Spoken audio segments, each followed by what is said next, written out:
Welcome to The Explainer. Today we're jumping into the massive, sprawling story of World War II, but we're going to focus on the handful of critical moments that changed absolutely everything. These are the battles, the decisions, and the miracles that swung the entire conflict from what looked like a sure Axis victory to their ultimate defeat. All right, so here's our game plan. We're going to start at the peak of Germany's power, then look at an incredible escape that kept the Allies in the fight. After that, we'll dive into the brutal turning point on the Eastern Front, see how a surprise attack brought a giant end to the war, and then we'll tie it all together to see how the end began. You know, in the first couple years of the war, it's hard to overstate just how unstoppable the German military seemed. They unleashed this terrifying new type of warfare that just rolled over entire countries, sometimes in a matter of weeks. The rest of the world was just in shock. And this timeline really drives home the sheer speed of the Blitzkrieg, the Lightning War. The whole idea was devastatingly simple. Use fast-moving tanks, the Panzers, and overwhelming air power to just punch a hole in the enemy lines and create total chaos. And get this, the Allies had built this massive, fortified wall called the Maginot Line, thinking it would stop any invasion. But the Germans just went around it. They pushed their tanks through the Ardennes forest, a place everyone thought was impossible for tanks to cross, and completely blindsided the Allied armies. So, with France completely collapsing, the Allied forces are in full retreat, pushed all the way back to the coast. I mean, it looked like game over. The entire British army was about to be wiped out. But then, right there on the beaches of a little French town, something happened that nobody saw coming. I mean, just picture this. The situation was absolutely desperate. You've got the core of the British Army, along with their allies, totally boxed in. Their backs are literally against the English Channel. The German tanks are closing in for the kill, and the sky is full of German bombers. There was just nowhere to go. And then, right at the brink of annihilation, comes one of the biggest head-scratchers of the entire war. With his tanks just a few miles away from finishing the job, Hitler issues a halt order. He tells them to stop. So the huge question, the one historians still argue about, is just, why? Why on earth would he do that? Okay, so let's get into the speculation, because that's all we have. Theory number one. The head of the German Air Force, Hermann Göring, basically told Hitler, hey, let my planes handle this. I want the glory. Another idea is that the tank commanders on the ground were worried that the marshy, soft ground around Dunkirk would trap their panzers. And then there's the political theory, that Hitler might have let them go as a sort of gesture, hoping it would make Britain more likely to sue for peace so he could focus on his real target, the Soviet Union. Whatever the real reason, that halt order opened up this tiny, vital window. The Royal Navy launched Operation Dynamo, sending every ship they had. But the truly amazing part was the little ships. We're talking about hundreds of civilian fishing boats, yachts, even pleasure cruisers, sailed by ordinary people across a channel filled with mines and bombs to rescue their soldiers. In over 9 days, they pulled off a miracle, rescuing a staggering 338,000 men. Now let's be totally clear, Dunkirk was a catastrophic military defeat. The Allies left behind tons of equipment, but it was spun into this incredible moral victory, the spirit of Dunkirk. And here's why it was a turning point. Saving the core of the British Army meant Britain could stay in the war. If those men had been lost, the war in Europe might have ended right then and there. And Winston Churchill captured that feeling of defiance perfectly in this legendary speech, telling the world that Britain was not going down. Okay, so Britain is still in the fight, but just barely. Hitler, frustrated he can't invade England, pivots. He turns his gaze east, toward the prize he'd wanted all along.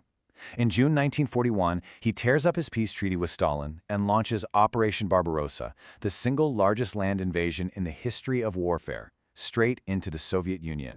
And this was way more than just a military campaign. This was a war of ideology, a war of annihilation, all driven by this one dark concept, Lebensraum, or living space. The goal was to conquer the vast lands of the Soviet Union, enslave or eliminate the people living there, and turn it all into a giant German colony. At first, just like in the West, the invasion was a massive success. But by 1942, the entire German war machine starts to grind to a halt, right at this one city on the Volga River, Stalingrad. And for Hitler, taking the city that was literally named after his archenemy Stalin, it became a personal obsession. He poured men and resources into taking it, no matter what the cost. What happened next it's almost unimaginable. It was a meat grinder on an industrial scale. When you add up all the casualties, military and civilian, you get a number somewhere around 2 million people. It's a number so huge, it's almost impossible to really wrap your head around it. And this quote gives you a sense of just how brutal it was. The soldiers themselves called it Rattenkrieg, the Rat War, because that's what it was. They were fighting room by room, sewer by sewer, in the rubble of a completely destroyed city. It was ugly, intimate, and absolutely vicious. So here's the crucial point, the turning of the tide. While the Germans were bleeding to death inside the city, the Soviets were quietly gathering this enormous force on the outside. Then, in November 1942, they launched a massive pincer attack, smashing through the weaker armies protecting the German flanks. In just a few days, they had the entire German 6th Army surrounded. Hitler screamed at them to fight to the last man, but eventually, starving and frozen, they had to surrender. This was it. Stalingrad was Germany's first great land defeat, and the myth of their invincibility was shattered for good. Now, at the same time Germany is getting bogged down in the frozen wasteland of Stalingrad, its ally on the other side of the world, Japan, makes a decision that will prove to be a catastrophic mistake. They decided to attack a country that had, up until this point, stayed out of the war, a country that just so happened to be the biggest industrial power on the planet. So Japan was trying to build this huge empire in Asia, but they needed oil, which the United States had cut them off from. So their high command came up with a bold plan: deliver a single, devastating knockout blow to the U.S. Pacific Fleet. The attack on Pearl Harbor was a tactical shock, but strategically it was a disaster. As President Franklin Roosevelt said, it was a date which will live in infamy. And it woke up the sleeping giant. The United States was now in the war. For the next 6 months, Japan ran wild across the Pacific.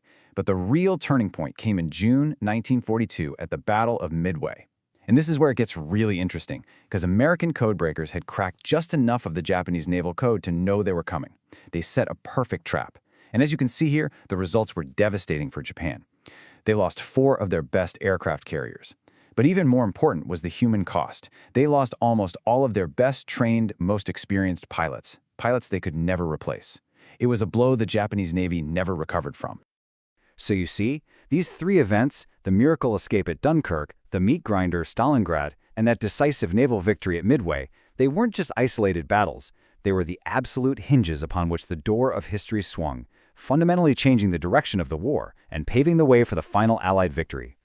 And you can see right here how it all connects in this kind of cascade effect. Dunkirk means Britain survives to fight another day and serve as a base. Stalingrad bleeds the German army white on the Eastern Front. Pearl Harbor unleashes America's incredible industrial power. All of it leads to Germany being squeezed from both East and West in this impossible two-front war, which makes the D-Day landings in Normandy not just possible, but inevitable. From D-Day on, even though the fighting was still incredibly bloody, the writing was on the wall. The Allies pushed from the West, and the Soviets relentlessly pushed from the East. Those 2 giant fronts finally slammed together in the heart of Germany, right in Berlin.